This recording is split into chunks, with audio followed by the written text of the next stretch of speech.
The Bombardier tariff row has been taken up a notch after the U.S. Department of Commerce has ruled again in favor of U.S. rival Boeing. A further 80% tariff has been imposed on the import of Bombardier's C-Series jet to the U.S., after Boeing had complained the Canadian firm had been dumping aircraft in the U.S. market.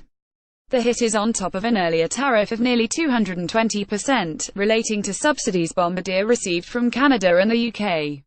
Read more. Theresa May warns Boeing over undermining its relationship with Britain. It comes amid concerns raised in the UK that the decision is signalling a more protectionist stance from the US.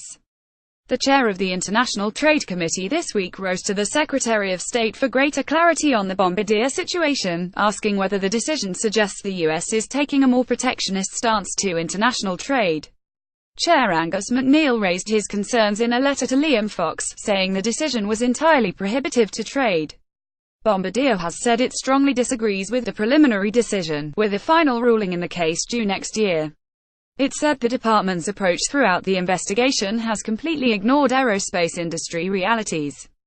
Bombardier said Boeing's own program cost accounting practices, selling aircraft below production costs for years after launching a program, would fail under Commerce's approach.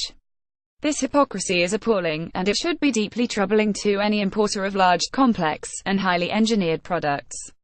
In a statement, Boeing said the Department of Commerce had affirmed the magnitude to which Bombardier has dumped C-Series aircraft in the United States, selling those aircraft at prices millions below production cost in an illegal effort to grab market share in the U.S. single-aisle airplane market. The row has caused concerns over jobs in the UK, with Bombardier employing some 4,000 people in Northern Ireland.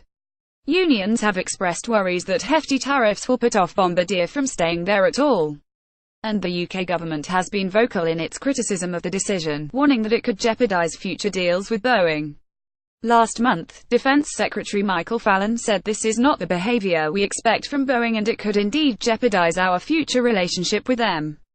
Boeing has significant defense contracts with us and still expects to win further contracts. Boeing wants, and we want, a long-term partnership, but that has to be two-way. The American firm has said the row had nothing to do with limiting competition, but was focused on maintaining a level playing field.